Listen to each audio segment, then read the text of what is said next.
मैं इस समय कानपुर शहर में ओवैसी जी की पार्टी, जो कि उत्तर प्रदेश विधानसभा चुनाव में एक अपनी सक्रियता दर्ज किया, लेकिन उनको सफलता हासिल नहीं। उसके बावजूद भी उनके कार्यकर्ता आज कमर से कमर बांधे बैठे हुए हैं। आने वाले समय में मेयर पद के लिए हमारे सैयद तौफीक जी साजी सर ये तैयार बैठे हैं। और सच्चाई यही है कि इन्होंने ना हिंदू, ना मुस्लिम, ना सिख, ना ईसाई, जो धर्म निरपेक्षता का लोग बात करते हैं, उनको दरकिनार करके आज चुनाव लड़ने की तैयारी में लगे हुए हैं। आज ईद का मौसम है, एक बहुत बड़ा मौसम है। जो ईद में इन्होंने हम जैसे पत्रकारों को इन्होंने हमको मिठाई खिलाई, सबको खिलाई। आइए हम बात करते हैं सैयद जी से। जी बहुत बहुत शुक्रिया आपका।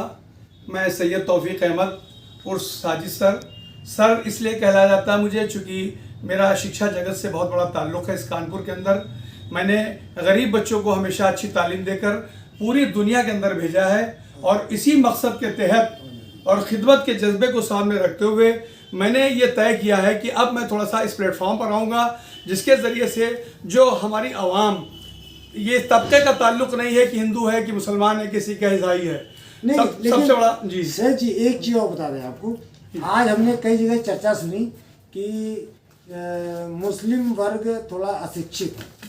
जी जी जी है ना जी जी। और इसी का फायदा उठा रहे हैं दूसरे लोग उठा रहे हैं जी।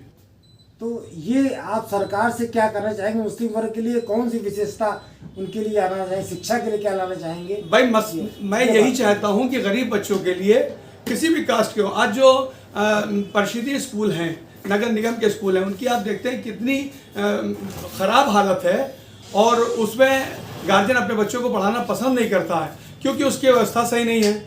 बड़े बड़े कॉलेज में किसी भी तरह से अपनी जेब को काट कर वो जाता है, वहाँ अपने बच्चों को पढ़ाता है, जानता है कि वहाँ से मेरा बच्चा जब पढ़ के निकलेगा तो वो शिक्षित होगा और वो कहीं अच्छे रोजगार में लग पाएगा। अब मैं यही चाहता हूँ कि गवर्नमेंट अपने स्कूल्स को इतनी अच्छी व्यवस्था दे कि आदमी प्राइवेट स्कूल्स को भूलकर गवर्नमेंट के परिषदीय स्कूल के अंदर अपने बच्चों को बेहद कम फीस पर पढ़ाना शुरू करे। जैसा कि अभी मैंने बताया, मेरा ताल्लुक़ MIM से है, और मेरे राष्ट्रीय अध्यक्ष जनाब बैरिस्टर असदुद्दीन साहब, जिन्होंने हैदराबाद के अंदर एक बेहतरीन मॉडल कायम किया है, चाहे वो शिक्षा से ताल्लुक़ रखता हो, और चाहे वो हॉस्पिटल से ताल्लुक़ रखता हो, चाहे वो गरीब बच्चों के वजीफ़े से ताल्लुक़ रखता हो, चाहे वो बेवाओं के पेंशन से ताल्लुक़ रखता हो। अस्पतालों की ये व्यवस्था है कि 50 रुपये का पर्चा बनवा कर आप 3 महीने तक के उसे पूरा इलाज करा सकते हैं, आपको दवा फ्री मिलेगी, सब होगा।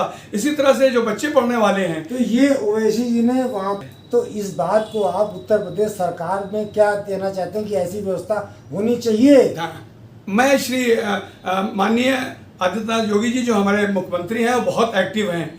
मैं उनसे सिर्फ यही एक संदेश देना चाहता हूं कि आप सबसे पहले शिक्षा व्यवस्था के ऊपर ध्यान दें। जो जर्जर शिक्षा व्यवस्था सरकारी स्कूलों के अंदर है उसको वो सही तरह से करें। उसके बाद दूसरी बात यह, हॉस्पिटल्स में जो आज अराजकता फैली हुई है कि आप हॉस्पिटल में जाएं तो गरीब की सुनवाई नहीं होती है, तो जो डॉक्टर्स काम करते हैं वो बगैर रिश्वत के सही तरह से पेशेंट को देखना भी पसंद नहीं करते हैं। तो मेरी सिर्फ एक ख्वाहिश है कि एक ऐसा यहाँ पर निज़ाम कायम हो जाए कि गरीबों को सही व्यवस्था मिले इलाज की, गरीब के बच्चों को सही शिक्षा मिले, और बेरोज़गार जो बेचारे टहल रहे हैं उनको भी उनकी तरफ भी ध्यान दिया जाए ताकि वो अपने रोज़गार को आसानी से कर सकें। बस यही मेरी ख्वाहिश है। एक चीज़ और बताइए आप। जी सर। योगी जी ने तो अपना बुलडोजर चला दिया। जी जी जी। बुलडोजर तो अपनी जगह है, अपराधी कर रहा है, ये कर रहा है। सच्चाई ये है, ज़मीन की हकीकत जो है वो शिक्षा पे है ना। आज कम से कम 4 लाख ऐसे शिक्षिकाएं हैं जो मतलब बिना वेतन के स्कूलों में पढ़ा रही हैं। 3000 मिल रहा है, 2000 मिल रहा है, 1500 मिल रहा है। इस संबंध में आजम खान ने एक समय में उनके लिए कहा था कि 7000 रुपये उनको देंगे, कम से कम, है ना। तो एक बार उत्तर प्रदेश सरकार से एक मांग अगर कर सकते हैं तो करिए आप, मेरे चैनल के माध्यम से। मैं तो आपको कह रहा हूँ। त्रिपाठी जी आपने बहुत अच्छी बात कही है। ये जो हमारे स्कूलों में जो हमारी टीचर्स है प्राइवेट स्कूल्स में, उनकी पोजीशन बहुत दयनीय है। उसकी असल वजह 800 में कर रहा है। उसकी असल वजह यह है कि जो स्कूल्स हैं उनके पास इतनी आमदनी भी शायद नहीं है कि जो वो अपनी टीचरों को एक हैंडसम सैलरी दे सके। सरकार को प्राइवेट स्कूल्स पर भी ध्यान देना चाहिए। जैसे कि हमारे बहुत से जो प्राइवेट टीचर्स हैं उन्होंने कई बार इसकी आवाज़ उठाई है कि हम लोग का वेतनमान बढ़ाया जाए, हम लोग को भी सहायता दी जाए सरकार की तरफ से। पिछली सपा सरकार में 8,000 का 7.5 का वेतनमान हुआ था, लेकिन 6 महीने बाद बंद हो गया। जी, बंद हो गया। आज हम खा के समय की बात बता रहा हूँ मैं, जी, जी, जो सच्चाई है जी। और आज जो प्राइवेट स्कूलों में 1200, 900, 600 में लोग पढ़ाते हैं और 8 घंटे का समय लेते हैं, तो कम से कम उनका तो वेतनमान एक निर्धारित सरकार करे। इस पे क्या कहेंगे? त्रिपाठी जी, आप अपनी जगह बिल्कुल बात सही कह रहे हैं कि कम से कम सरकार जो है वो एक निर्धारित करे वेतनमान को इन प्राइवेट स्कूल्स के अंदर। लेकिन उसके साथ दो पहलू देखना पड़ेंगे। एक तरफ ये है कि उन प्राइवेट टीचर्स के बारे में देखना पड़ेगा और दूसरी बात ये है कि स्कूल का जो प्रबंधक है वो स्कूल को कैसे चला पा रहा है। बिल्कुल। इस कोरोना पीरियड में 2 साल के अंदर सैकड़ों स्कूल बंद हो गए हैं। वो तो एक स्वाभाविक बंद हो गए। अब उनके पास इतना नहीं है, बहुत से लोगों ने लोन लेकर गाड़ियां ली थी स्कूल चलाने के लिए, लोन लेकर बिल्डिंग लिया था। अच्छा, ये सब खत्म करिए बात जी। चलिए, अब आप बताइए उधर अब आप बताइए, मेयर पद के लिए आप चुनाव लड़ने जा रहे हैं। इंशाल्लाह मैं तो चाहूंगा कि आप बढ़िया से लड़े, बढ़िया से जीते। आज ईद का समय है और मैं आपको ये बहुत बढ़िया बधाई देना चाहता हूँ। बहुत बहुत शुक्रिया त्रिपाठी जी। तो यदि मेयर आप बनते हैं और या नहीं बनते हैं, जी जी जी, दोनों विषय में, कानपुर शहर के विषय में किन समस्याओं पे आपका ध्यान आकर्षित करना चाहते हैं? बस मैं यही कहना चाहता हूं, अगर कानपुर की आवाम ने अगर मुझे मेयर के लिए चुन लिया तो मैं चौमुखी विकास के लिए जितने भी हमारे गरीब पसमानदा लोग हैं, जिसमें ज़्यादातर जो आते हैं वो मलिन बस्तियों के लोग आते हैं, जिनके यहाँ आप जाके देखिए वहीं पर कूड़ा पड़ा है, वहीं पर नाली बह रही है और वहीं उनके बच्चे उसी कूड़े पर खेल रहे हैं। कानपुर सर्वेक्षण नंबर 1 कैसे कहा जा रहा है? वो तो बस ऑन रिकॉर्ड सब कुछ है। ऑन रिकॉर्ड है ना? ऑन रिकॉर्ड सब कुछ है, तो उसको प्रैक्टिकल वे में लाना है। अगर हमारी कानपुर की जनता ने मुझे इस बात का मौका दिया कि मैं एक बार ऐसे इंसान को मेयर बनाने जा रहा हूं जो शख्स एक दिल में ऐसा जज्बा लेकर हमारे बीच में आया है कि मेरी बची हुई जिंदगी का जितना हिस्सा है वो सिर्फ समाज की सेवा में गुजरेगा, गरीबों की भलाई में गुजरेगा। मेरा जो प्रायोरिटी पर काम रहेगा वो स्कूलों के लिए रहेगा कि गरीब बच्चों को बेहतरीन शिक्षा मिल जाए और गरीबों को अच्छा इलाज मिल जाए। इसके लिए हॉस्पिटल्स का इंतजाम कराना अगर मेरे पावर के अंदर आता है, मेयर के पावर के अंदर, तो इन सब कामों को मैं करने के लिए पूरी तरह से तैयार हूँ। जिस जज्बे के साथ मैं इसमें आया हूँ, बस यही चाहता हूँ कि अगर ऊपर वाले ने मुझे ये इज्जत बख्शी तो कानपुर में एक मिसाल कायम करूँगा। आज ईद के समय में मैं आपसे एक साक्षात्कार ले रहा हूँ और ऊपर वाला चाहेगा, हो सकता है आप उसमें कहानी पाएंगे। भाई साहब से जरा सी बात पूछना चाहेंगे।